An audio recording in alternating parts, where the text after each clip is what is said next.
नमस्कार साथियों, एक बार फिर से आप सभी का बहुत बहुत स्वागत है लोधा क्लासेस के बीए प्लेटफॉर्म पर। बीए थर्ड ईयर में तुलनात्मक विश्व संविधान वाली सीरीज चल रही थी पॉलिटिकल साइंस के अंदर। उसी को कंटिन्यू करते हुए आज हम एक और नए टॉपिक पर आपके सिलेबस के अकॉर्डिंग ही एक नए कॉन्सेप्ट पर चर्चा करेंगे, ब्रिटिश सम्राट, जिसे हम ब्रिटिश ताज के नाम से भी जानते हैं। तो आज के सेशन में हम जानने का प्रयास करेंगे कि ब्रिटिश सम्राट अर्थात ताज की ब्रिटेन की राजनीति में क्या स्थिति है और उनकी क्या शक्तियां और किस प्रकार के कार्य उनके पास है, अर्थात कि किस किस प्रकार की उनको शक्तियां प्राप्त है। ये सारी चर्चाएं हम आज के सेशन के माध्यम से करने वाले हैं। आइए शुरू करते हैं अपना आज का सेशन। अच्छा, आगे बढ़े उससे पहले जो नए छात्र हैं उनको भला कैसे भूल सकते हैं। यदि आप पहली बार सेशन देख रहे हैं तो आप यदि चाहते हैं कि आपको लगभग बीए के ऑलमोस्ट सभी सब्जेक्ट यूट्यूब पर ही मिल जाए, डिटेल में मिल जाए, उनकी नोट्स भी मिल जाए और सबसे अच्छी बात की कोई फीस ना लगे, तो उसके लिए आप हमारे इसी चैनल की प्लेलिस्ट को विजिट कर सकते हैं। जब प्लेलिस्ट में जाते हो तो आपको ये नंबर ऑफ जितने भी सब्जेक्ट आप ये लिस्ट देख रहे हैं ना, ये सारे सब्जेक्ट आपको फ्री ऑफ कॉस्ट नोट्स के साथ में पढ़ने को मिल जाते हैं। जो भी आप लेक्चर देख रहे हो उसके डिस्क्रिप्शन में जाइएगा, उस लेक्चर की नोट्स को डाउनलोड वहां से आसानी से कर सकते हैं बिना कोई चार्जेस दिए। बीए के ऑलमोस्ट सभी विषय मेरे द्वारा यहां पर पढ़ाए गए हैं। क्लियर है। और इस सब के अलावा यदि आप में से कोई भी छात्र, वैसे तो बीए के ऑलमोस्ट सभी जो है स्टूडेंट ऐसे होते कि 90% स्टूडेंट ऐसे हैं जो बीए करते ही कॉम्पिटेटिव एग्जाम के लिए, है ना। तो आप YouTube पर भी बड़ी एक काफी मात्रा में आपको देखने को तो मिल जाएगा। कॉम्पिटेटिव एग्जाम की तैयारी के लिए कई सारे प्लेटफॉर्म बनाए गए हैं, लेकिन शुरुआत वहां से कर सकते हो, लेकिन आगे सफर आप कंप्लीट नहीं कर पाओगे वहां पर। रीजन क्या है कि बहुत सारे चैनल ऐसे हैं जो स्टार्ट तो फ्री ऑफ कॉस्ट करते हैं, लेकिन आगे चल करके उसको पेड क्लासेस में कन्वर्ट कर देते हैं। अगर इन सभी झंझटों से आप लोग बचना चाहते हो, शुरू से लेकर एंड तक की सहारे जितने भी सब्जेक्ट है सब सब्जेक्टों को फ्री ऑफ कॉस्ट पढ़ना चाहते हो, नोट्स के साथ पढ़ना चाहते हो, तो अभी जाइएगा यूट्यूब पर। क्लास खत्म होने के बाद, अभी नहीं भगना है, क्लास खत्म होने के बाद जाइएगा यूट्यूब पर सर्च कीजिए प्रज्ञान हिंदी। वहां पर आपको एक चैनल मिलेगा, यूट्यूब चैनल जो मेरे द्वारा ही स्टार्ट किया गया है, उससे सब्सक्राइब कर लीजिएगा। उसके द्वारा नोटिफिकेशन मिलेंगे आपको। पर डे एक क्लास वहां पर अभी चल रही है, ठीक है ना। वहां पर जाइएगा, चेक कीजिए। मैं भी यहां नहीं बताऊंगा कौन सी क्लासेस चल रही है, वहां खुद जाकर के आप लोग चेक कीजिए, जिसके माध्यम से आप यूपीएससी, पीसीएस जैसी कोई सी भी प्रतियोगी परीक्षा हो, सभी के जीएस सब्जेक्ट हम वहां पर कवर करवा रहे हैं। तो उनको आप फ्री ऑफ कॉस्ट क्लासेस ले सकते हो और डिस्क्रिप्शन में जाकर के भी आप ले सकते हो। डिस्क्रिप्शन में सभी की लगभग लिंक दी गई है। चलिए अब शुरू करते हैं अपना आज का सेशन। सबसे पहले तो आप ये देख लीजिए, ये आपका सिलेबस है जिसके अनुसार हमारी क्लासेस चल रही है, ठीक है ना। फर्स्ट यूनिट अभी तक कंप्लीट हो चुकी है, सेकंड यूनिट भी हम कवर कर चुके हैं, थर्ड यूनिट, माफ कीजिएगा, सॉरी यार, सॉरी, अभी फर्स्ट यूनिट ही चल रही है, ठीक है ना। फर्स्ट यूनिट ही चल रही है। फर्स्ट यूनिट का तीसरा टॉपिक हम आज कवर कर रहे हैं और टॉपिक का नाम है ब्रिटिश कार्यपालिका, ठीक है ना। ब्रिटेन की कार्यपालिका के बारे में हम डिस्कस कर रहे हैं। तो ब्रिटेन की कार्यपालिका में आपको ये तीन व्यक्तित्व पढ़ने थे, या कहें कि तीन कॉन्सेप्ट है आपके अलग अलग, राजा, प्रधानमंत्री और कैबिनेट। तो इन तीनों को एक साथ यदि हम लेते तो सेशन जरूरत से ज्यादा लंबा हो जाता, इसलिए मैंने इसके दो पार्ट किए हैं। आज के सेशन में हम सिर्फ राजा अर्थात कि सम्राट के बारे में पढ़ेंगे, कल वाले सेशन में प्रधानमंत्री और कैबिनेट पर डिस्कस करेंगे। क्लियर है। चलिए शुरू करते हैं अपना आज का सेशन और डायरेक्ट पहुंचते हैं टेबल ऑफ कंटेंट पे।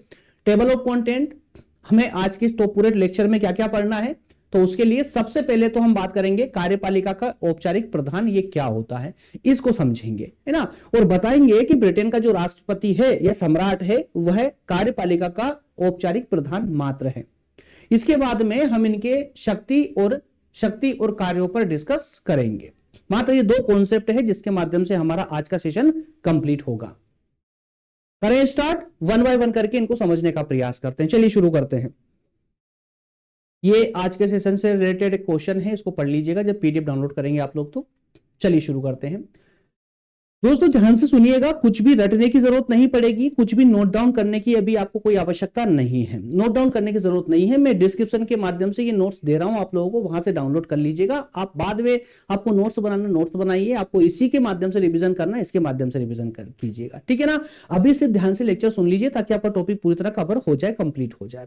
सुनिए, दुनिया का चाहे कोई सा भी देश हो, चाहे किसी भी देश की जो राजनीतिक व्यवस्था होती है, उस राजनीतिक व्यवस्था में दो प्रकार के प्रधान होते हैं, एक होता है औपचारिक प्रधान और एक होता है वास्तविक प्रधान।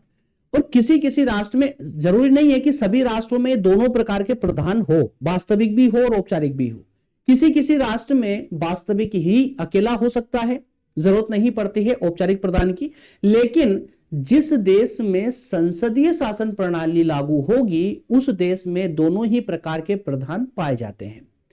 तो इसी प्रकार से हम कह सकते हैं कि यार ब्रिटेन में संसदीय शासन प्रणाली लागू है, तो ब्रिटेन में भी या ब्रिटेन की कार्यपालिका में भी दो प्रकार के प्रधान होते हैं। कौन कौन? एक होता है आपका औपचारिक प्रधान और एक होता है वास्तविक प्रधान।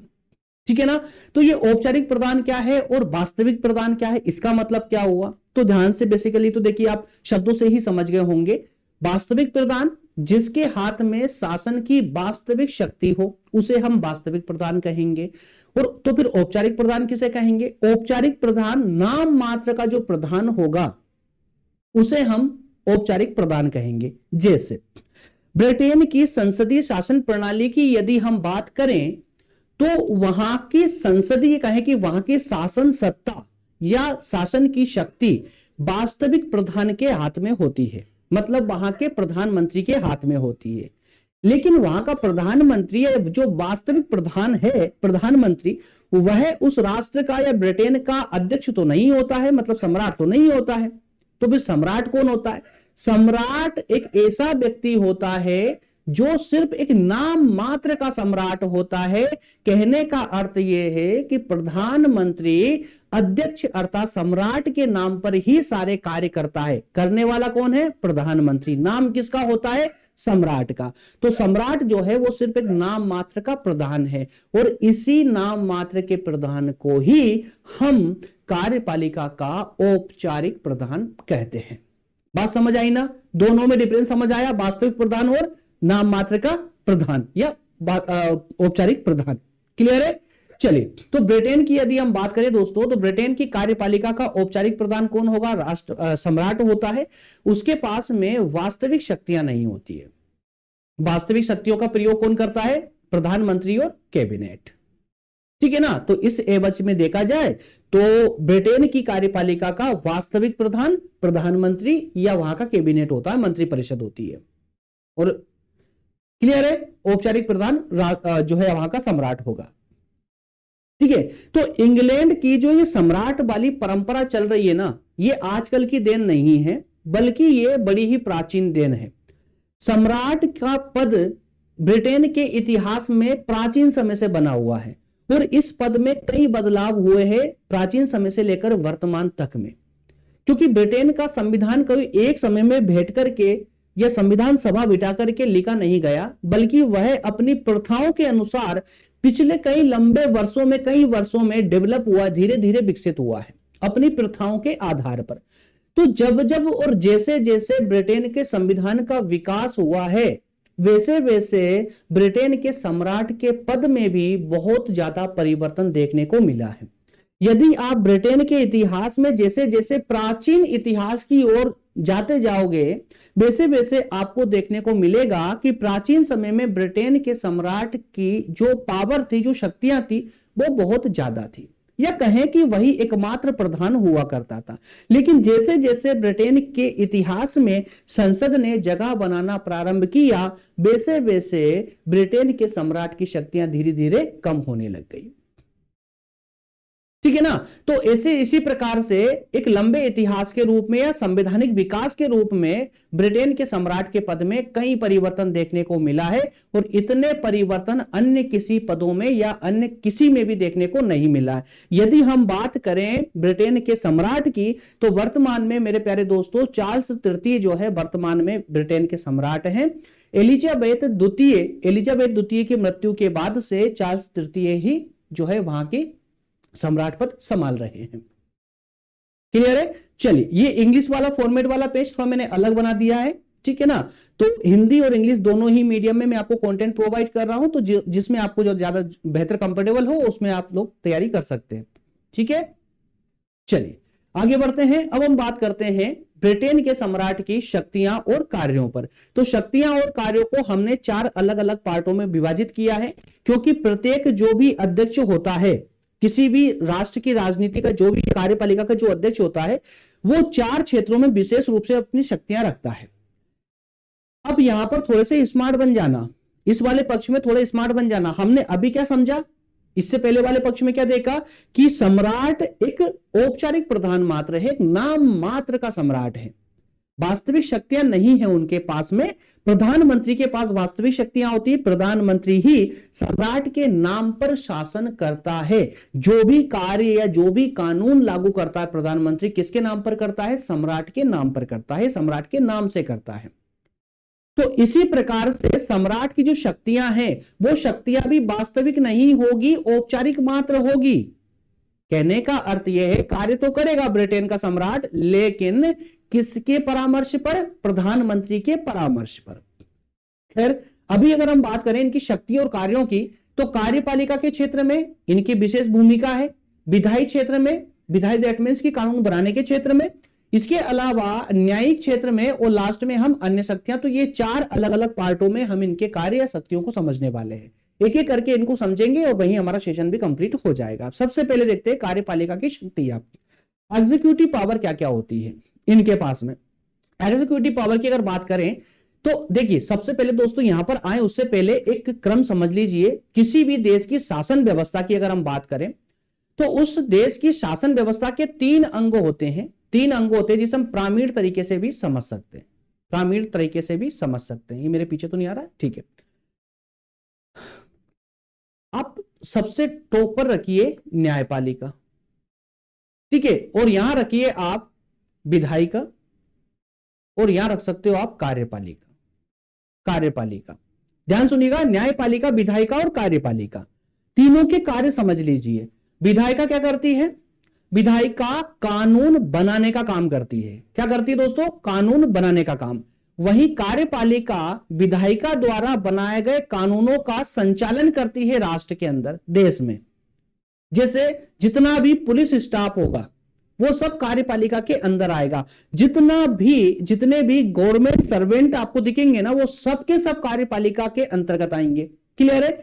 और इसके बाद में कार्यपालिका, देखिए विधायिका ने कोई कानून बनाया, उसको संचालित किया, कार्यपालिका ने आके बंद करके, चाहे कैसा भी कानून हो, कार्यपालिका का एक ही काम है कि विधायिका ने जो कानून उनको दिया है वह उसको संचालित करे। लेकिन न्यायपालिका इस बीच में आ जाती है। न्यायपालिका देखती है कि विधायिका ने कोई ऐसा कानून तो नहीं बना दिया जो जनता को अनावश्यक रूप से परेशान कर रहा हो। तो ऐसे में जनता की सुरक्षा के लिए, इस कानून की जांच करने के लिए, अर्थात कि जनता को न्याय दिलाने के लिए न्यायपालिका टॉप पर बैठा हुआ होता है। यह हर देश की शासन व्यवस्था में होता है। यह एक अलग बात है कि किसी देश की न्यायपालिका कमजोर होती है, किसी देश की न्यायपालिका मजबूत होती है, किसी में विधायिका मजबूत, कार्यपालिका, तो ये पावर कम ज्यादा हो सकती है, लेकिन ये तीनों शासन के अंग रहेंगे हर एक राष्ट्र की, हर एक कंट्री में। ये बात समझ आई ना। अब ये पक्ष आपको बेहतर तरीके से समझ आएगा। देखिए हम यह कार्यपालिका की बात कर रहे हैं, तो जो सम्राट होता है, जो क्राउन होता है, अब मैं कंफ्यूज मत होइएगा यार, सम्राट बोल दे, राजा बोल दे, क्राउन बोल दे या ताज बोल दे, ब्रिटेन के सम्राट के लिए सब चलेगा, है ना। तो ब्रिटेन के सम्राट की अगर हम बात करें तो यह कार्यपालिका का यही प्रमुख होता है। देश का प्रशासन जो होता है क्राउन अर्थात कि सम्राट के नाम से ही चलता है। वो देश के सभी प्रशासनिक जो अधिकारी हैं उनकी नियुक्ति करता है, उनको पद से हटाने की शक्ति भी रखता है। जितने भी प्रशासनिक अधिकारी है, सिर्फ न्यायाधीशों को छोड़ करके सभी प्रशासनिक अधिकारियों की नियुक्ति करने का काम कौन करता है दोस्तों, तो वो करता है सम्राट। क्लियर है। क्राउन ही अंतरराष्ट्रीय क्षेत्र में देश का प्रतिनिधित्व करता है। अंतरराष्ट्रीय क्षेत्र में देश का प्रतिनिधित्व कौन करेगा, क्राउन ही करेगा। दूसरे देशों से संपर्क करने के लिए, मित्रता करने के लिए, बातचीत करने के लिए जो डेलीगेट्स होते हैं, राजदूत होते हैं, राजदूतों की नियुक्ति करने का काम भी सम्राट ही करता है। युद्ध की घोषणा करना या शांति की घोषणा करने का कार्य भी सम्राट के द्वारा ही किया जाता है। किसी देश से संधि करना है तो यह कार्य भी सम्राट के द्वारा ही किया जाता है। अर्थात कि ये सारे राजदूत नियुक्त करना, युद्ध या शांति की घोषणा करना या संधि करना आदि आदि सभी अधिकार सम्राट के पास होते हैं। इन सबके अलावा सम्राट जो है प्रधानमंत्री की नियुक्ति भी करता है। प्रधानमंत्री की नियुक्ति भी करता है और फिर उसी प्रधानमंत्री की सिफारिश पर वो अन्य मंत्रियों को नियुक्त करता है। खैर वो एक अलग बात है कि जितनी भी आपने पावर देखी, शक्तियां देखी है सम्राट की, वो सारी शक्तियां प्रधानमंत्री के द्वारा ही यूज की जाती है। उसी की सिफारिश पर ये सारे कार्य किए जाते हैं। प्रधानमंत्री या मंत्रिमंडल की सिफारिश पर ही ये सारे कार्य होते हैं, ठीक है ना। व्यवहार में अगर हम बात करें तो प्रधानमंत्री की सिफारिश पर ही, अर्थात कि जो निश्चित प्रथा ब्रिटेन की राजनीति में चली आ रही है, उन प्रथाओं के अनुसार ही ये सारे कार्य जो है सम्राट करता है। अपने मन से कोई डिसीजन नहीं ले सकता। क्राउन ही संसद द्वारा पास की गई विधियों के अनुसार देश का राजस्व इकट्ठा करता है, उसे खर्च करता है, मतलब टैक्स वगैरह वसूलना और फिर कहां पर कितना कितना खर्च करना, ये आवंटित करने का कार्य भी जो है सम्राट के आदेश अनुसार ही किया जाता है। अब ये कार्यपालिका की शक्तियों में जब आपने देखा कि ये सारी शक्तियां एक सम्राट के पास में है, ब्रिटेन के सम्राट के पास है, इसका मतलब ब्रिटेन का सम्राट तो बहुत शक्तिशाली है। तो ऐसा नहीं है, ये सारे कार्य जो है ना किसके द्वारा किए जाते हैं, प्रधानमंत्री की सलाह पर किए जाते हैं। क्लियर है। इंग्लिश वाला पोर्शन है, इसको अगर आप कंफर्टेबल लगे इंग्लिश में तो इंग्लिश में भी आप कंटेंट यहां से ले सकते हैं। चलिए इसके बाद में सेकंड पावर पर हम बात करते हैं सम्राट को विधायी शक्तियों पर, ठीक है, लेजिस्लेटिव। तो विधायी पक्ष आपने समझ लिया ना, विधायी मतलब कानून बनाना, विधायिका, ठीक है। तो विधायिका के अंतर्गत राष्ट्रपति को कौन कौन सी शक्तियां प्राप्त है, सम्राट को कौन सी शक्तियां प्राप्त है। आपने भारत में देखा होगा ना कि पहले कोई जो बिल आता है तो पहले या तो लोकसभा में पहले पास होगा या राज्यसभा में पहले पास होगा। दोनों में पास होने के बाद में फिर वह राष्ट्रपति के पास जाता है अंतिम रूप से साइन होने के लिए, और जैसे ही राष्ट्रपति उस पर साइन करते हैं अपने, वैसे ही वह बिल कानून बन जाता है। सही है ना। Same to same process England की राजनीति में भी है। सम्राट को संसद का अधिवेशन बुलाने का अधिकार है, उसे स्थगित करने का अधिकार है, उसे कुछ समय रोकने का और उसको भंग करने का भी अधिकार है। साथ ही साथ में कॉमन सदन, जैसे भारत में लोकसभा है ना, इसी प्रकार से ब्रिटेन में कॉमन सदन, तो कॉमन सदन को के कार्यकाल को समाप्त होने से पहले उसे भंग करने का अधिकार भी किसके पास में है दोस्तों, सम्राट के पास में है। व्यवहार में वो सब जो ये जो कार्य दिख रहे हैं आपको, सब मंत्रिमंडल के परामर्श से ही करता है, खुद की इच्छा से नहीं कर सकता। इसके अलावा संसद के दोनों सदनों द्वारा पास किया गया कोई भी बिल तब तक कानून नहीं बन सकता दोस्तों, जब तक कि वह उस पर, अर्थात सम्राट उस पर हस्ताक्षर ना कर दे। जैसे भारत में राष्ट्रपति के हस्ताक्षर के बिना कोई भी बिल कानून नहीं बन सकता, इसी प्रकार से ब्रिटेन में भी अंतिम रूप से सम्राट के हस्ताक्षर आवश्यक रूप से होने चाहिए। क्राउन को लॉर्ड सदन में नए लॉर्ड की नियुक्ति करने का अधिकार है, लॉर्ड सदन में, ठीक है ना। लॉर्ड सदन में जैसे हमारे यहां पर राज्यसभा है, इसी प्रकार से ब्रिटेन में लॉर्ड सदन है।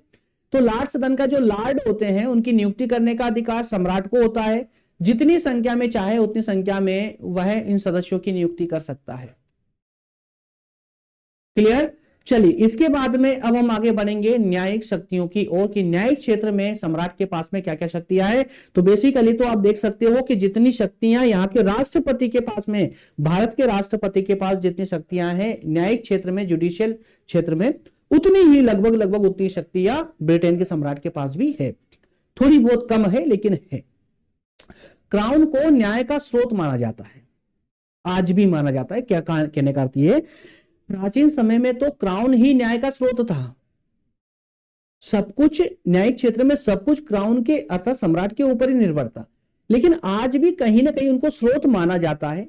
सभी न्यायाधीशों की नियुक्ति उसी के द्वारा की जाती है। लॉर्ड चांसलर जो देश की न्याय व्यवस्था की देखभाल करता है, उसकी नियुक्ति भी क्राउन के द्वारा की जाती है। अब यहां पर कंफ्यूज मत होइएगा, न्यायाधीशों की नियुक्ति वो स्वयं की इच्छा से नहीं करता है, बल्कि मंत्रिमंडल या मंत्रिमंडल के परामर्श पर ही करेगा। वो सारे कार्य मंत्रिमंडल के परामर्श के द्वारा ही किए जाते हैं। इसके अलावा उसे उपनिवेशों के उच्च न्यायालयों के निर्णय की अपील सुनने का अधिकार भी प्राप्त है। भाई जो उपनिवेश, हालांकि अब तो नहीं है, लेकिन जब पहले उपनिवेश थे, जैसे भारत उपनिवेश था ब्रिटेन का, तो ऐसे उपनिवेशों में जो न्यायालय हुआ करते थे, उनकी अपील सुनने का अधिकार किसको था दोस्तों, तो ये भी था आपके सम्राट को। इसके अलावा उसे अपराधियों को क्षमादान करना, उसके दंड को कम करना आदि आदि अधिकार प्राप्त थे।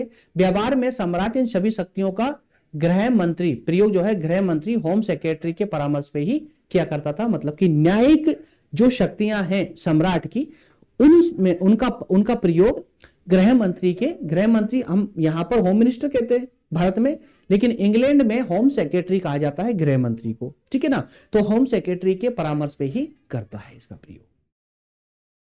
बात समझ आ रही ना। तो ये तीन शक्तियों हमने अलग अलग शक्तियां देखी राष्ट्र सम्राट की, ठीक है। इसके अलावा कुछ शक्तियां ऐसी भी है जो अन्य क्षेत्रों से संबंधित है, जैसे सम्राट इंग्लैंड के चर्च जो है उसका अध्यक्ष होता है। चर्च वाली व्यवस्था तो बहुत प्राचीन थी इंग्लैंड में, और एक प्रमुख व्यवस्था भी रही है, काफी लंबे समय तक इन्होंने चर्च व्यवस्था ने राज किया है इंग्लैंड पर। तो इसके अध्यक्ष कौन है? सम्राट है। वह सभी धार्मिक पदाधिकारियों जैसे बिशप या आर्च बिशप आदि आदि की नियुक्ति या अन्य छोटे पदों पर पादरियों की नियुक्ति कौन करता है? तो ये सम्राट के द्वारा ही की जाती है। क्यों? क्योंकि चर्च का प्रधान होने के नाते वो सभी धर्म पदाधिकारियों की नियुक्ति सम्राट ही करेगा। इसके अलावा चर्च की जो राष्ट्रीय सभाएं होती है और उनके द्वारा जो कानून बनाए जाते हैं सम्राट के द्वारा ही उन्हें लागू किया जाता है। और इंग्लैंड के सम्राट को सम्मान स्रोत भी कहा जाता है। भाई एक तरह से अब देखिए क्या होता है ना कि जब सारी पावर प्रधानमंत्री और मंत्रिमंडल के पास पहुंच गई थी तो सवाल ये उठ रहे थे कि सम्राट फिर पद क्यों रखा गया है। तो सम्राट का पद भले ही कोई कार्य ना है लेकिन एक सम्मान का स्रोत आज भी माना जाता है। ब्रिटेन के सम्राट को सम्मान का स्रोत आज भी माना जाता है, क्योंकि देश की सारी गतिविधियां सारे कार्य उन्हीं के नाम से होते हैं। देश में सभी सम्मानजनक जो उपाधियां होती है और या पदक होते हैं वो सब के सब सम्राट के द्वारा ही प्रदान किए जाते हैं। इन सब के अलावा व्यवहार में वह इन शक्ति का प्रयोग किसकी सिफारिश पर? तो प्रधानमंत्री की सिफारिश पर करता है, खुद की इच्छा से नहीं कर सकते। यह था हमारा आज का सेशन। कल के सेशन में हम डिस्कस करेंगे इसके अगले वाले पार्ट की, प्रधानमंत्री और कैबिनेट पर चर्चा करेंगे। तो कल वाला सेशन आज वाले सेशन के बिना अधूरा है और आज वाला सेशन कल वाले सेशन के बिना अधूरा है। कहने का अर्थ यदि आप पूरे टॉपिक को कवर करना चाहते हैं तो कल वाला सेशन आपके लिए बहुत जरूरी होगा। क्लियर है? मिलेंगे अगले सेशन में, अगले सेशन में मिलेंगे दोस्तों। तब तक आप सभी का बहुत बहुत धन्यवाद। और जो भी नए छात्र हैं उनको मैं रिपीट कर दूं, स्क्रीन पे आप लोगों को व्हाट्सएप नंबर दिख रहे हैं तो आप ये नंबर ले सकते हैं यहां से, ठीक है ना। व्हाट्सएप नंबर ले सकते हैं आप यहां से। टेलीग्राम ग्रुप यार एक बार डिस्क्रिप्शन में जरूर जाया करें आप लोग, थोड़ा सर्च किया करें क्योंकि सब कुछ वहां पर डलवा दिया जाता है। अभी डिस्क्रिप्शन में आपको व्हाट्सएप चैनल की लिंक मिलेगी, ग्रुप नहीं, व्हाट्सएप चैनल की लिंक, ग्रुप की लिंक भी मिलेगी लेकिन व्हाट्सएप चैनल की लिंक भी मिलेगी और टेलीग्राम चैनल की लिंक भी मिलेगी। इन दोनों के चैनल बना दिए गए हैं जहां पर सभी स्टूडेंट्स को एक प्रॉपर तरीके से हम लेक्चर प्रोवाइड कर रहे हैं। इसके अलावा इंस्टाग्राम, फेसबुक, ट्विटर वगैरह ये सब के सब जो है सोशल मीडिया प्लेटफॉर्म है, जहां चाहे आप लोग फॉलो कर सकते हैं। मिलेंगे अगले सेशन में। बहुत बहुत धन्यवाद। Thank you so much. जाने से पहले फिर रिपीट करवा रहा हूं आप लोगों को, डिस्क्रिप्शन सेशन की जरूर विजिट करना, बहुत इंपॉर्टेंट चीज है, डिस्क्रिप्शन में छोड़ दी जाती है आप लोगों के लिए। ओके फ्रेंड्स, मिलते हैं नेक्स्ट सेशन में। बहुत धन्यवाद। Thank you so much.